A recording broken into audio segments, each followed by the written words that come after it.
Chapter 3, Organizational Ethics. This quote starts Chapter 3 on organizational ethics. I very much doubt that the Enron executives came to work one morning and said, "Let's see what sort of illegal scheme we can cook up to rip off the stockholders today." And this is true. It's doubtful that anyone who commits an ethical crime starts out to do so intentionally. When that bar is set so high that no one can achieve it, desperation will cause humans to do drastic things. We talked earlier about business ethics being different from your general ethics. You'll try as much as possible to hold to your basic values in business, but sometimes you have to consider other factors when making an ethical business decision. There are two reasons discussed in Chapter 3 that provide this distinction. Other parties have a vested interest in the ethical performance of the organization, and the fact that you might end up in a situation where your personal value system may be the polar opposite of the organizational's ethical standards, or what the book refers to as the operating culture of the organization. So what is the culture of an organization? It's the values, beliefs, and norms that all of the employees of that organization share. It's the sum of all policies and procedures, written and informal. The value chain within an organization is made up of the key functional areas that contribute to the production of the good or service that the organization manufactures. Essentially, each department that plays a role from start, raw materials, to finish, end product and service. Generally, it starts with research and development, then manufacturing, marketing, sales, and customer service. Supportive departments include HR, finance or business, IT, and management.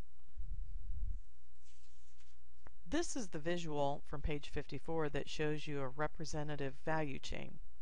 Each of these areas invests significant resources, dollars, personnel, and technology. Each of these departments are scrutinized for their role in this value chain process, and each can be faced with ethical dilemmas that can reflect on the company as a whole. During the semester, we'll look at each of these areas, but for this chapter, we're going to focus on R&D, manufacturing, marketing, HR, and finance.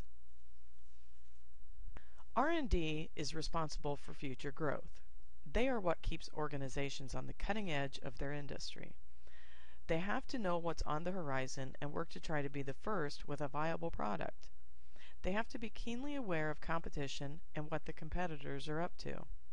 However, any new product must meet the company's commitment to quality, safety, and reliability. Shoddy workmanship and potential dangers will spread through the media quicker than anything, damaging the organization's most valuable asset, its reputation. Not to mention, potential lawsuits could cost the company millions. So ultimately, tough decisions, sometimes ethical, have to be made to ensure better, cheaper, faster in the market. Removing features can make the item hard to sell, especially if the competition has them. But not making any changes can result in a reduced profit, which upsets the shareholders. Decisions.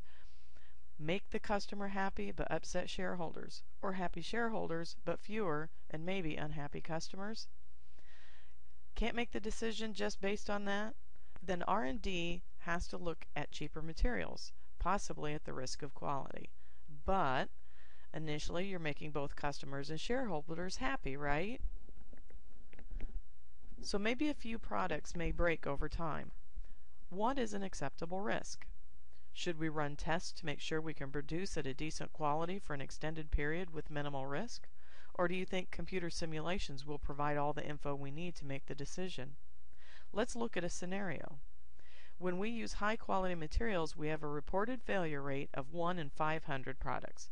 Pretty good, right? Let's say the company simulation tells us that we can use lower quality materials that cost less, increase profit margins, and features stay the same. But now you run the risk of 10 in 500 as your failure rate. Still a good rate? What about 50 in 500? 100 in 500?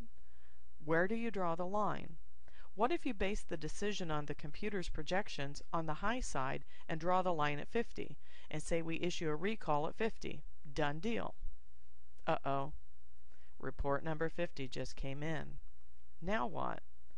Our department is responsible for this. Think about Toyota's recent recalls. Everyone says shoddy manufacturing, right? Who decides what changes are made to manufacturing? Yep, R&D. So speaking of R&D versus manufacturing, this relationship between these departments can be very challenging with lots of finger pointing. But let's look at this. Who works in R&D? Engineers, mathematicians, highly skilled trained professionals. Do you think they have ever really constructed anything with their bare hands? Probably not. In theory, yes. With computer simulations, yes. But do you think they really get down into the blue-collar floor of manufacturing to watch their design being made? Yet they draw the blueprints up to create something using the manufacturing methods available in their factory. Then they pass along their baby to the builders. They are the creators, but they have to rely on someone else to build it. This is where full testing would be helpful, right? So now, like R&D, manufacturing has these blueprints in hand and must build this product that is on paper before them. So what are some of the things they are going to ask? How much do we spend on materials? How much time do we have to build it? What if the computer simulations that R&D used were wrong? Then manufacturing asks, build it fast or build it right? What's R&D going to say? We want it both ways. So you have to compromise. Maybe you'll be over budget on time, under budget longer build. What happens when we have to alter from the intended path? Is quality jeopardized to meet the possibly unrealistic guidelines of R&D? What if R&D promised the shareholders that the product would be out by December, and realistically, you in manufacturing know it'll be January, maybe February? Who's going to be the fall guy? This is where the finger pointing starts. Okay, so we have our designed product from R&D, and manufacturing has produced it. Now what? Got to sell it, right? Whose job is that? One thing we didn't really address in R&D, though, where does R&D get their ideas for products? Do you think they just sit around in a room saying, okay, we're a car manufacturer, let's draw a car? Maybe, but who tells them what customers want? Marketing. They have their finger on the pulse of the consumer. They start hearing people say, yeah, I like Buick's dependability, but that's what my grandparents drove. I want a sexy car that is dependable. So what does marketing do? They tell R&D to design a dependable Buick that's sexy and will sell to today's baby boomer generation. So if marketing is good, they are already starting to look at sales campaigns. You've seen their teaser ads for new products, right? That's a marketing team, whetting your appetite for their next big product. So when that new product rolls off the production line, marketing better have a list of pre-sales or at least have a hot campaign ready to go and start selling those items. Sounds so simple, right? So why are we discussing ethical dilemmas in marketing? Well, based on a few comments that people said they wanted a sexy Buick, we just committed a huge number of resources to building exactly what they said they wanted. Wait, did they say they needed it? Dude, the economy's in the tank. I told you I wanted a sexy Buick 18 months ago. I can't afford that now. Okay, you just built 2,000 sexy Buicks. How are you going to sell them? You're going to convince them that they can't live without it, that there are only 2,000 of these cars available. Be the first and maybe only one in your town to get one. Slick advertising sells. So what's wrong with this? The customer gets what they want, what they think they wanted, and everyone is happy, right? At least until that new car payment book shows up in the mail. This represents utilitarianism that was discussed in Chapter 1. The greater good for the greatest number of people, right? But what about the people who didn't rush out and buy it? They stuck to the universal ethics, where they stuck to their ideals rather than succumbing to the need of the situation. The American Marketing Association has adapted a code of ethics for marketing professionals that speak of doing no harm, fostering trust, and improving customer confidence. But is encouraging people to buy things they don't really need an ethical process? HR is directly involved in the relationship between the company and the employees, overseeing everything from creating the job descriptions to recruitment, hiring orientation, payroll and benefits management, performance reviews, discipline, training, career and professional development to exit paperwork, start to finish. While HR can be considered the conscience of the organization, it is also here that ethical transgressions can occur. Let's look at one your book gives us.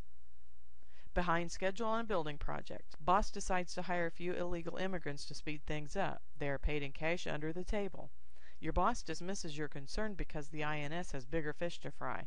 Besides, that's a big if, we get caught, we'll pay the fine. It'll be less than missing the client's deadline. So who's ultimately responsible for this action? Because who's responsible for the actions of the company with regard to hiring? This is why most businesses believe that HR should be at the center of any corporate code of ethics, and why often the ethics officer is from HR. HR doesn't create the code, the company does that, but should be the enforcer of the code. HR must ensure that ethics is a top priority. Recent scandals indicate that it goes beyond just having an ethical monitor in place. You have to have a department willing to stand up for the code. HR must ensure that leaders are hired that represent the company's code of ethics and agree that everyone should go through ethics training, not just the lower level employees. HR must ensure that training programs and policies are in place, monitored and updated frequently. Otherwise, penalties for misbehavior can be based on the lack of such programs. HR must be aware of ethics issues, changes in legislation and guidelines. Governing agencies are cracking down more and more. HR needs to have the latest on what's going on. The finance function of an organization can be divided into three areas: financial transactions, the flow of money through an organization and how it's handled, accounts receivable and accounts payable. Sometimes an outside organization handles this process. The accounting function, documenting the credit, money coming in, and debits, money going out, and creating the reports, daily, weekly, monthly, quarterly, with this information. This can be done internally, externally, or a combination of both. The auditing function, reporting to the governing agencies such as IRS, state tax departments, lenders, and creditors. The auditing is generally done by a professional, unbiased third party. What kind of ethical dilemmas can the finance area of an organization face? Falsifying documents, stealing from the company, either for personal gain or under the direction of management. Generally, when third-party professionals are used in this area, the potential for ethical misconduct decreases. The GAAP is a set of standards designed by accountants for accountants to help keep the profession unblemished. But they are not without flaws, as they are open to interpretation and abuse. Your book talks about corporations wanting to control their expansions and decreased productions, their profits or losses. So they will resort to creative bookkeeping techniques that are quite legal, but do not always show potential investors or current shareholders the true value of the organization. This is also a way to control tax liability as well. Generally, a third-party accounting firm has the responsibility and integrity to manage this for corporations and help the organizations keep on the level by signing their names to the reports. However, as your book states, Enron was able to convince Arthur Andersen to modify not only their books, but their official reports as well, causing the downfall of the accounting firm as well as Enron. Conflicts of interest can happen at the most basic levels, such as what is best for your stakeholders may not be what's best for employees and the community if increased profits will close the plant and move the jobs overseas. Another conflict is selling a product for profit that can be harmful to those whom you're selling it to, or the environment. You're seeing a change in the way companies recycle in order to better serve their community and the environment.